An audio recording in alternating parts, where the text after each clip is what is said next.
7ನೇ class ತರಗತಿಯಲ್ಲಿತ್ತು. ಅವತ್ತು ಓದಿದ್ದು ನಾನು 90 ಇಸ್ವಿನಲ್ಲಿ. ಇವತ್ತು ಹೇಳ್ತಾ ಇದ್ದೀನಿ, ಅದು ಕಾರಣ ಯಾರು? ಶಿಕ್ಷಕರು. ಕನ್ನಡ ಶಾಲೆಯಲ್ಲಿ ಓದಿದ್ದೆ, ಹಳ್ಳಿನಲ್ಲಿ ಓದಿದ್ದೆ. ಇವತ್ತು ನೆನಪಿಡ್ಕೊಂಡು 35 ವರ್ಷ 40 ವರ್ಷ ಆದಮೇಲೆ ನಿಮ್ಮ ಮುಂದೆ ಇಷ್ಟು ಚೆನ್ನಾಗಿ ಹೇಳ್ತಾ ಇದ್ದೀನಿ, ಏನು ಬರ್ಕೊಂಬಂದಿಲ್ಲ ನಾನು. ಹಾಗಾಗಿ ಶಿಕ್ಷಣ ಅನ್ನೋದು ತುಂಬ ಭ್ರಮೆ ಅಲ್ಲ. ನೀವು ಹಂಗೆ ಭ್ರಮೆ ಮಾಡ್ಕೊಂಬಿಟ್ಟಿದ್ದೀರಿ.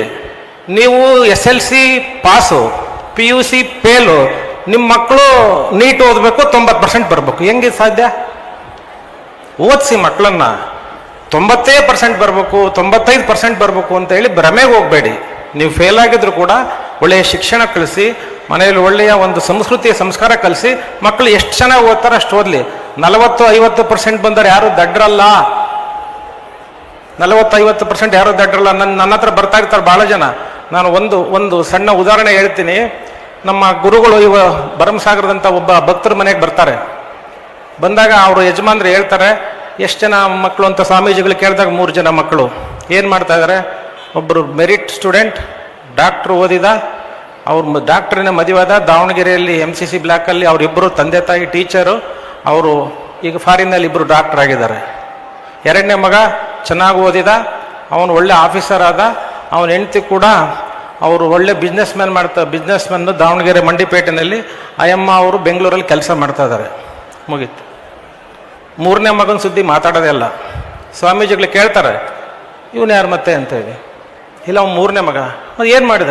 ಏನು ಓದಲಿಲ್ಲ ಸ್ವಾಮೀಜಿ. PUC ತನಕ ಓದಿದ, ಸುಮ್ಮನೆ ಏನು ಹೆಣ್ಣು ಕೊಡಲ್ಲ ಅಂತ ಒಂದು ಡಿಗ್ರಿ ಮಾಡಿಸಿದ್ವಿ, ಏನು ಓದ್ತಾ ಇಲ್ಲ, ಇಲ್ಲಿ ವ್ಯವಸಾಯ ಮಾಡ್ತಾ ಇದ್ದಾನೆ. ಮತ್ತು ಅಯ್ಯಮ್ಮ ಯಾರು? ಸೊಸೆ. ಏನು ಮಾಡ್ತಾರೆ?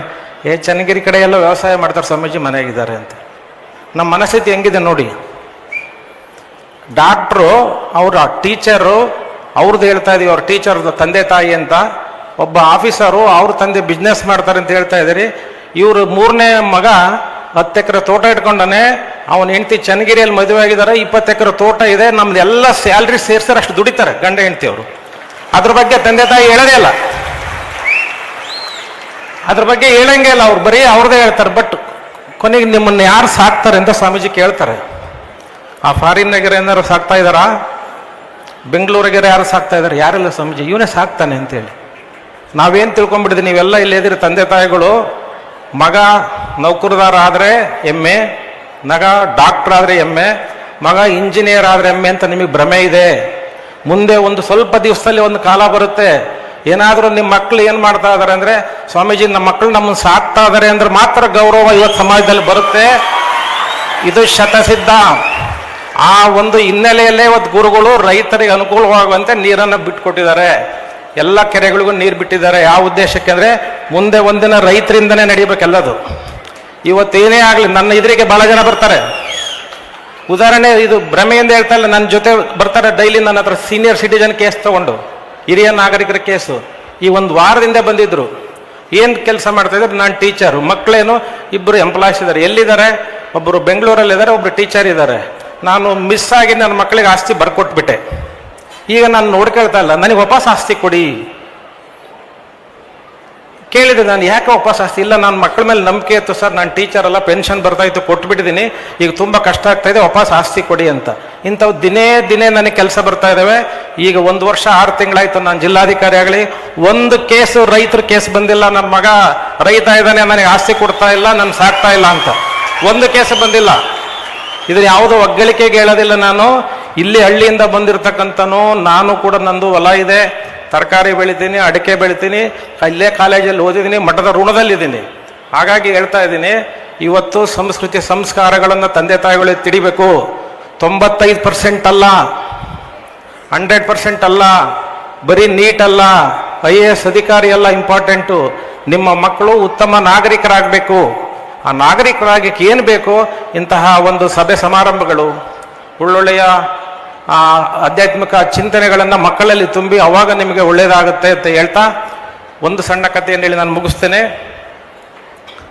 ಒಂದು ಸ್ವಾಮೀಜಿಗಳ ಒಂದು ಮಠದಲ್ಲಿ ಅನೇಕ ಜನ ಭಕ್ತರಿರ್ತಾರೆ. ಆ ಭಕ್ತರಲ್ಲಿ ಒಳ್ಳೆಯವರು ಇರ್ತಾರೆ, ಕೆಟ್ಟವರು ಇರ್ತಾರೆ. ಒಬ್ಬ ತುಂಬ ದಡ್ಡ ರಾಮ ಅಂತ ಭಕ್ತ. ಅವನು ಸ್ವಾಮೀಜಿಗಳು ನೋಡಿ ಅವನಿಗೆ ಏನು ಕಲಿಸಿದ್ರು ಕಲಿಯಲ್ಲ. ಕೊನೆಗೆ ಒಂದು ಜನ ಸಿಟ್ಟು ಬಂದು, ಏ ರಾಮ, ತಲೆ ಬುದ್ಧಿ ಇದೆಯೇನೋ, ಕತೆ ಹೊಡ್ಕೊಂಡು ಹೋಗಿ ನೀನು ಕತೆ ಕಾಯ ಹೋಗು ಅಂತ ಕಳಿಸ್ಬಿಡ್ತಾರೆ. ನೀನು ಮತ್ತೆ ಬರ್ಕೊಡ್ದು, ಕತ್ತೆ ಹೊಡ್ಕೊಂಡು ಹೋಗು ಅಂತೇಳಿ. ಆ ಕತ್ತೆ ಹೊಡ್ಕೊಂಡು ಹೋಗ್ತಾನೆ ಅವನು ಸುಮ್ಮನೆ. ಹೋಗಿ ಮುಂದೆ ಎಲ್ಲೋ ಒಂದು ಊರಲ್ಲಿ ಹೋಗಿ ಕತ್ತೆನ ಮೇಯಿಸ್ತಾನೆ, ನೀರು ಕುಡಿಸ್ತಾನೆ. ಸ್ವಾಮೀಜಿಗಳು ಬೈದ್ಬಿಟ್ರು, ಕತ್ತೆ ಹೊಡ್ಕೊಂಡು ಹೋಗು ಅಂತ ಹೇಳಿದ್ದಾರೆ, ಹೊಡ್ಕೊಂಡು ಬಂದಿದ್ದೀನಿ ಅಂತ ಹೇಳಿರ್ತಾನೆ. ಸುಮಾರು 2-3 ವರ್ಷ ಆಗುತ್ತೆ, ಕತ್ತೆ ಸಾಯುತ್ತೆ. ಕತ್ತೆ ಸತ್ತ ಮೇಲೆ ಅದನ್ನು ಮತ್ತೆ ಸ್ವಾಮೀಜಿಗಳು ಹೇಳಿದ್ದಾರೆ ಕತ್ತೆ ಹೊಡ್ಕೊಂಡು ಹೋಗಂತ. ಅವ್ರ ಆದೇಶ ಪಾಲನೆ ಮಾಡಲೇಬೇಕು. ಕತ್ತೆಗೆ ನೀರು ಆಹಾರ ಎಲ್ಲ ಕೊಟ್ಟಿದ್ದೀನಿ. ಸತ್ತಾಗ ಅದನ್ನು ಗುಂಡಿ ಮುಚ್ಚಿ ಅದ ಮೇಲೆಲ್ಲ ಒಂದು ಮಣ್ಣು ಹಾಕಿ ಅದನ್ನು ಸುತ್ತರಿತಾನೆ ನಿಮಗೆ ಕೈ ಮುಗಿದು. ಯಾಕಂದ್ರೆ ಸ್ವಾಮೀಜಿ ಆದೇಶ ಇದೆ, ಗುರುಗಳ ಆದೇಶ ಇದೆ, ನಾನು ಅದನ್ನು ಸರಿಯಾಗಿ ನೋಡ್ಕೋಬೇಕು ಅಂತ. ಜನ ಎಲ್ಲ ನೋಡ್ತಾರೆ, ಬರ್ತಾರೆ, ಏನೋ ಸುತ್ತರಿತಾ ಇದ್ದಾನೆ ಸಮಾಧಿ ಮುಂದೆ ಅಂತ ಹೇಳ್ತಾರೆ. ಅವನು ಮೊದಲಿಗೆ ದಡ್ಡ, ಜಾಸ್ತಿ ಮಾತಾಡೋದಿಲ್ಲ, ಬಂದವರಿಗೆಲ್ಲ ಕೈ ಮುಗಿತಾನೆ. ಅಲ್ಲೆಲ್ಲ ಜನ ಸೇರ್ತಾರೆ, ಒಳ್ಳೆಯ ಅದರಿಂದ ಅನುಕೂಲ ಆಗುತ್ತೆ ಅಂತೇಳಿ ದೊಡ್ಡ ಮಠ ಕಟ್ತಾರೆ. ಇವನ್ನೆಲ್ಲ ಮಾಡಿ ಕೊನೆಗೆ ಬಂದು ಭಕ್ತರಿಗೆ ತೀರ್ಥ ಕೊಡ್ತಾನೆ. ಅದಕ್ಕೆ ರಾಮ ಪ್ಲಸ್ ತೀರ್ಥ, ರಾಮ ತೀರ್ಥ. ಎಲ್ಲರೂ ಏನಂತಾರೆ, ರಾಮ ತೀರ್ಥ ಸ್ವಾಮಿಗಳು, ರಾಮ ತೀರ್ಥ ಸ್ವಾಮಿಗಳು ಅಂತ. ಮಾತಾಡಲ್ಲ, ಬರೀ ತೀರ್ಥ ಕೊಡ್ತಾನೆ. ದೊಡ್ಡದು ಸಂಸ್ಥಾನ ಬೆಳೆಯುತ್ತೆ, ಸಾಕಷ್ಟು ಜನ ಬರ್ತಾರೆ, ಲಕ್ಷಾಂತರ ಜನ ಊಟ ಮಾಡ್ತಾರೆ, ಲಕ್ಷಾಂತರ ಜನ ಹೋಗ್ತಾರೆ. ಮುಂದಿನ ಅದೇ ಸ್ವಾಮಿಗಳು ದಾರಿನಲ್ಲಿ ಹೋಗ್ಬೇಕಾದ್ರೆ ನೋಡ್ತಾರೆ, ಹಿಂಗೆ ಹೈವೇನಲ್ಲಿ ಏನೋ ಭಾಳ ಜನ ಇದೆಯಲ್ಲ, ಹೋಗೋಣ ಬನ್ನಿ ಅಂತ. ಬಂದಾಗ ಎಲ್ಲ ಜನ ನೋಡ್ತಾ ಇರ್ತಾರೆ, ಏನಿದು, ಏನು ಸಮಾಧಿ ಸಮಾಧಿ, ಯಾರೋ ಪುಣ್ಯಾತ್ಮರ ಸಮಾಧಿ, ಇಲ್ಲಿ ಬಂದರೆ ಎಲ್ಲ ಕೆಲಸ ಆಗುತ್ತೆ, ಅದಕ್ಕೆ ಎಲ್ಲ ಭಕ್ತಿ ಇದೆ ಅಂತ. ಅಲ್ಲಿ ಏನು ಸ್ವಾಮೀಜಿ ರಾಮತೀರ್ಥ ಇರ್ತಾರೆ, ಇಮಿಡಿಯೇಟ್ ಓಡ್ ಬಂದು ಸ್ವಾಮೀಜಿಗಳು ಪಾದಕ್ಕೆ ನಮಸ್ಕಾರ ಮಾಡ್ತಾನೆ. ಎಲ್ಲರೂ ಜನ ಶಾಕ್ ಆಗ್ತಾರೆ, ಲಕ್ಷಾಂತರ ಜನ. ಏನಪ್ಪ ನಾವೆಲ್ಲ ಇಲ್ಲಿ ನಮಸ್ಕಾರ ಮಾಡ್ತೀವಿ, ಇವ್ರು ನಮಸ್ಕಾರ ಮಾಡ್ತಾ ಇದ್ದಾರೆ ಅಂತ. ಅವ ನಮಸ್ಕಾರ ಮಾಡಿ, ಸ್ವಾಮೀಜಿ ನಾನು ನೀವು ಬೈದಿದ್ರಲ್ಲ ಕತ್ತೆ ಹೊಡ್ಕೊಂಡು ಕತ್ತೆ ಯಾಕೆ ಹೋಗೋ ನಿಮ್ಮ ಬುದ್ಧಿಯಾಗಿಲ್ಲ ಅಂತ. ಅವನು ನಮ್ಗೆ ಬಂದಿದ್ದು, ಮತ್ತು ನೀವು ಹೇಳಿದ್ರಿ, ನಾನು ಹೊಡ್ಕೊಂಬಂದೆ, ಅದು ಸತ್ತೋಯ್ತು, ಯಾರೋ ಸಮಾಧಿ ಮಾಡಿದ್ರು, ನಾನು ಸ್ವಾಮಿ ಮಾಡಿದರೆ, ನಾನು ಸ್ವಾಮಿ ಅಲ್ಲ ನಿಮ್ಮ ಶಿಷ್ಯ ಅಂತ. ಇಂತಹ ಅನೇಕ ಶಿಷ್ಯರು ಹಿರಿಯ ಜಗದ್ಗುರುಗಳ ಕೈಯಲ್ಲಿ ಆಗಿ ಇವತ್ತು ಕೋಟ್ಯಾಧೀಶರಾಗಿದ್ದಾರೆ, ಬಿಸ್ನೆಸ್ ಮನ್ ಆಗಿದ್ದಾರೆ, ರಾಜಕೀಯ ಆಗಿದ್ದಾರೆ, ಅನೇಕ ಜನ ನನ್ನಂಥ ಅಧಿಕಾರಿಗಳಾಗಿದ್ದಾರೆ. ಇದು ಹಿರಿಯ ಜಗದ್ಗುರುಗಳ ಕೈಯಲ್ಲಿ ಆದಂಥ ಎಲ್ಲ ಜನ. ಅವಾಗ ಅದರಲ್ಲಿ ಏನು ಅರ್ಥ ಬರುತ್ತೆ ಅಂದರೆ, ಆ ಭಕ್ತ ದಡ್ಡ ಆಗಿದ್ರು ಕೂಡ ಅವನಿಗೆ ಗುರುಗಳ ಆದೇಶ ಪಾಲನೆ ಮಾಡ್ತಾನೆ. ಅವ್ರು ಕೊಟ್ಟಿರ್ತಕ್ಕಂಥ ಒಂದು ವಸ್ತುವಿನ ಮೇಲೆ ಪ್ರೀತಿ, ಅಂತಃಕರಣೆ ಇರುತ್ತೆ, ಗುರುಗಳು ಹೇಳಿದ್ದ ಮಾತಿನಲ್ಲಿ ವಿಶ್ವಾಸ ಇರುತ್ತೆ, ಮತ್ತೆ ಅಲ್ಲಿ ಅದನ್ನು ಗೌರವಯುತವಾಗಿ ಒಂದು ಸಂಸ್ಕಾರ ಮಾಡ್ತಾನೆ ಕತ್ತೆಗೆ, ಮತ್ತು ಬಂದ ಜನಕ್ಕೆಲ್ಲ ಒಂದು ಒಳ್ಳೆಯ ಪ್ರೀತಿಯನ್ನು ಮಾಡ್ತಾನೆ. ಇಷ್ಟೆಲ್ಲ ಮಾಡಿದ್ರು ಕೂಡ ಅವನಿಗೆ ಅಹಂಕಾರ ಬರೋದಿಲ್ಲ. ಕೊನೆಗೆ ಗುರುಗಳು ಬಂದಾಗ ಅವ್ರಿಗೆ ನಮಸ್ಕಾರ ಮಾಡಿ, ನಾನು ನಿಮ್ಮ ಶಿಷ್ಯ, ಕತ್ತೆಕಾಯಿ ಅಂತ ಹೇಳಿದ್ರಲ್ಲ ಆ ಶಿಷ್ಯ ಅಂತ ಹೇಳ್ತಾನೆ. ಅಂತಹ ಒಂದು ಅನೇಕ ಶಿಷ್ಯರನ್ನು, ಅನೇಕ ಜನಗಳನ್ನು ಶ್ರೀಮಠ ಇವತ್ತು ಬೆಳೆಸಿದೆ. 100 ವರ್ಷಗಳಿಂದ ಇತಿಹಾಸದಲ್ಲಿ ಈ ಒಂದು ಕೆಲಸವನ್ನು ಮಾಡಿದೆ. ಆ ಮಠದಲ್ಲಿ ನಾವು ಕೂಡ ಓದಿದ್ದೀವಿ ಅನ್ನೋದು ನಮಗೆ ತುಂಬ ಹೆಗ್ಗಳಿಕೆ ಇದೆ. ಅದಕ್ಕಾಗಿ ನಾವು ಯಾವತ್ತೂ ಕೂಡ ಮಠಕ್ಕೆ ಚಿರಋಣಿಯಾಗಿರ್ತೇವೆ. ಮುಂದುವರೆದು ತಾವೆಲ್ಲರೂ ಕೂಡ ಈ ರೀತಿಯ ಒಂದು ಸಭೆ ಸಮಾರಂಭಗಳಿಗೆ ಬಂದಿದ್ದೀರಿ. ತಮ್ಮ ಜೀವನದಲ್ಲಿ ನೆಮ್ಮದಿ ಇರಲೇಬೇಕು ಅಂದರೆ 2 ಮಾತ್ರ ನೆಮ್ಮದಿ ಇಟ್ಕೊಳ್ಳಿ. ಈ ಎಲ್ಲ ಶಿಕ್ಷಣ, ಆರೋಗ್ಯ ಏನಿದೆವಲ್ಲ ಇವೆಲ್ಲ ಹೊರಗಿನವು, ಒಳಗಿನವು ಭಾಳಷ್ಟಿದೆ. 2 ಆ 2 ನೀವು ಮನದಲ್ಲಿ ನೀವು ಮಾಡ್ಕೊಂಡ್ರೆ ನಿಮ್ಮ ಜೀವನ ಸಾರ್ಥಕವಾಗುತ್ತೆ. ಒಂದನೇದಾಗಿ, ಯಾವ ಮನೆಯಲ್ಲಿ ಗಂಡು ಮಕ್ಕಳು ಕೆಟ್ಟ ಚಟ ಮಾಡಬಾರ್ದು. ಒಂದು ಮಾಡಿದರೆ 50% ನಿಮ್ಮ ಫ್ಯಾಮಿಲಿ ಸೇಫ್. 2ನೇದು, ಮನೆಯಲ್ಲಿ ಅತ್ತೆಯೇ ಯಜಮಾನಿಕೆ ಮಾಡಬೇಕು.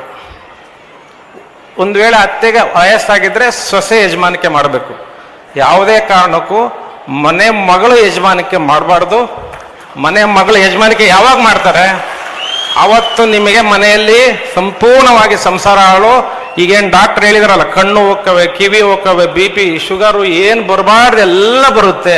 ನೀವು ಯೋಚನೆ ಮಾಡಿ, ಇಲ್ಲೆಲ್ಲ ಹೆಣ್ಮಕ್ಳಿದ್ದೀರಿ, ಯಾವ ಮನೆಯಲ್ಲಿ ಅತ್ತೆ ಅಥವಾ ಸೊಸೆಯವರು ಯಜಮಾನಿಕೆ ಮಾಡ್ತಾ ಇದ್ದಾರೆ ಆ ಮನೆಗಳು ಬಹಳ ಸಂತೋಷವಾಗಿದ್ದಾವೆ, ಸದೃಢವಾಗಿದ್ದಾವೆ ಆರ್ಥಿಕವಾಗಿ. ಯಾವ ಮನೆಯಲ್ಲಿ ಕೊಟ್ಟು ಮಗಳು ಬಂದು ಯಜಮಾನಿಕೆ ಮಾಡ್ತಾಳೆ ಆ ಮನೆ ಯಾವತ್ತೂ ಕೂಡ ನೆಮ್ಮದಿಯಾಗಿರೋದಿಲ್ಲ ಅಂತ ಹೇಳ್ತಾ, ನನಗೆ ಅವಕಾಶ ಕಡಿಮೆ ಇರೋದ್ರಿಂದ ಹೆಚ್ಚಿನ ಮಾಹಿತಿಯನ್ನು ಮತ್ತೊಂದು ಸಲ ತಮ್ಮ